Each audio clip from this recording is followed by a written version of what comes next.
సతీష్ కుమార్ గారి వాక్యము, సతీష్ కుమార్ గారు చేసేటటువంటి సేవ, హైదరాబాదులో ఉన్నటువంటి కల్వరి టెంపుల్ లాంటి సంఘము మా మధ్య కూడా ఉండాలి మనస్ఫూర్తిగా ఆశిస్తున్నాము అని వారు చూపిస్తారా?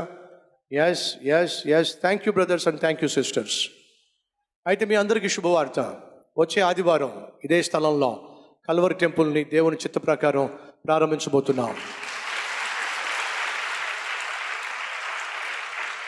కానీ ఒక మనవి, నేను ఏది చేసినా సరే దేవుని చిత్త ప్రకారమే చేయాలని ఆశపడతాను. అదే మన పరిచర్యకు ఆశీర్వాదం. నెంబర్ 1, మీలో ఎవరైనా ఇతర సంఘాలకు చెందిన వాళ్ళు ఉన్నట్లయితే దయచేసి మీ సంఘాన్ని విడిచిపెట్టకండి, మీ సేవకుడిని విడిచిపెట్టకండి. ఇతర సంఘాలకు చెందిన వాళ్ళు మీ సంఘాన్ని విడిచిపెట్టకండి, మీ సేవకుడిని విడిచిపెట్టకండి. మీ సంఘానికి చక్కగా వెళ్ళండి. మీరు సంపాదించే సంపాదనలో మీ దశమ భాగాన్ని దయచేసి మీ సంఘంలోనే కానుకగా వెయ్యండి. ఆ సేవకునికి అండగా నిలబడండి. ఒకవేళ సతీష్ కుమార్ అందించే వాక్యము బహుశక్తి కలిగింది, అది మీ ఆత్మీయ జీవితాన్ని బలపరుస్తుంది, మీ కుటుంబాన్ని కడుతుంది అని మీరు నమ్మినట్లయితే మీ సంఘానికి మీరు వెళ్ళండి, మీ సేవకుని మీరు ప్రేమించండి, మీ కానుక, మీ దశమ భాగము అక్కడే వెయ్యండి. అదే సమయంలో ఉదయం 6 గంటలకు ఒక ఆరాధన ఉంటుంది, మధ్యాహ్నం 12 గంటలకు ఒక ఆరాధన ఉంటుంది, సాయంత్రం 6 గంటలకు ఒక ఆరాధన ఉంటుంది. ఈ 3 ఆరాధనల్లో ఏదైనా ఒక ఆరాధనలో మీరు వచ్చి, ఇతర సంఘానికి సంబంధించిన వాళ్ళు వచ్చి వాక్యం వినాలి అని ఆశపడితే దయచేసి ఒట్టి చేతులతోనే రండి. మీ కానుకలు అవసరం లేదు.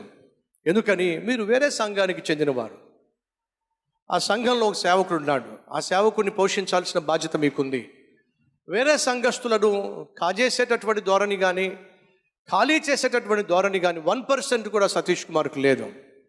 కాబట్టి నా మనస్ఫూర్తిగా చెప్తున్నాను, ఇతర సంఘాలకు చెందినటువంటి సంఘ సభ్యులో ఒకవేళ మీరు కల్వరి టెంపుల్కి వచ్చి ఆరాధనలో పాల్పంచుకోవాలి అని ఆశపడుతున్నట్లయితే ప్రేమతో మిమ్మల్ని ఆహ్వానిస్తున్నాను.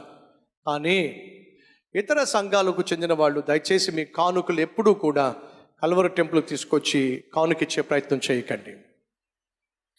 2, మిర్యాలగూడ పట్టణంలో పరిసర ప్రాంతాల్లో కల్వరి పరిచర్యను ప్రేమించే, కల్వరి టెంపుల్ని ప్రేమించే, కల్వరి టెంపుల్కి వచ్చేటటువంటి వారి సంఖ్య సుమారు 3,000 మంది ఈ ప్రాంతంలో ఉన్నారు. ఇంత దూరం నుంచి హైదరాబాద్ రావడం వాళ్ళకి చాలా కష్టం.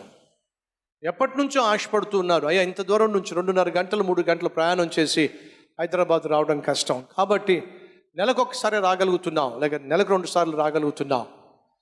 అటువంటి మన కల్వరి టెంపుల్ సభ్యుల కోసం ఇక్కడ కల్వరి టెంపుల్ ప్రారంభిస్తున్నాం. సో నేను చెప్పేది మీకు అర్థమైంది కదా? మీ కానుకల కోసం కాదు సతీష్ కుమార్ సంఘాన్ని ఏర్పాటు చేసేది, నశించిపోతున్న ఆత్మల రక్షణ కోసం సంఘాన్ని దేవుడు స్థాపిస్తుంది. సో ఇది మొదలుకొని ఇదే ప్రాంగణంలో ప్రతి ఆదివారం కల్వరి టెంపుల్ మందిర ఆరాధనలు జరుగుతాయి. మిర్యాలగూడలో కల్వరి టెంపుల్ నడిపించడానికి 3 సేవకులను నేను ఏర్పాటు చేశాను. అలాగే మా సహోదరులు రాజ్ కుమార్ గారు రండి, మిర్యాలగూడ ప్రాంతానికి సేవకునిగా వీరిని ఏర్పాటు చేశాను. వారు ఆర్డైన్డ్ సేవకులు, అలాగే వివాహం చేయడానికి కావాల్సిన లైసెన్స్ ఉన్నవాళ్ళు. కాబట్టి ఇక్కడ వివాహం జరగాల్సి వచ్చినప్పుడు చక్కగా వివాహం చేయడానికి లైసెన్స్ ఉన్నటువంటి సేవకుడినే మీకోసం ఏర్పాటు చేయడం జరిగింది. సంఘంలో జరగాల్సిన అన్ని పరిచర్యలు వాళ్ళు చూసుకుంటారు. చక్కగా వాక్య పరిచర్య చేస్తారు, చక్కగా వర్షిప్ టీం ఉంటుంది. ఇక్కడ క్వైర్ సహోదరులు చక్కగా పాటలు పాడతారు, సేవకులు చక్కగా ప్రార్థన చేస్తారు, గృహ దర్శనాలు చేసి చక్కగా వాక్య పరిచర్య చేస్తారు. వివాహ మహోత్సవం జరుగుతున్నట్లయితే చక్కగా ఏర్పాట్లు చేస్తారు. ఒక విషయం తెలుసా? గృహ దర్శనం చేసినా, వివాహం జరిగించినా, సమాధి కార్యక్రమం చేసినా, ఏమి చేసినా సరే ఈ సేవకులు ₹1 కూడా మీ దగ్గర నుంచి కానుక తీసుకోరు. ఉచితంగానే వారికి ఇచ్చినటువంటి పరిచర్యను జరిగిస్తారు. అది కల్వరి టెంపుల్ యొక్క విధానం. వచ్చే ఆదివారం ఉదయం 6 గంటలకు, మధ్యాహ్నం 12 గంటలకు, సాయంత్రం 6 గంటలకు 3 ఆరాధనలు ఉంటాయి. మీకు అనుకూలమైన ఆరాధనలో మీరు పాల్పంచుకోవచ్చు. దేవుడు మిమ్మల్ని బహుగా దీవించునుగాక.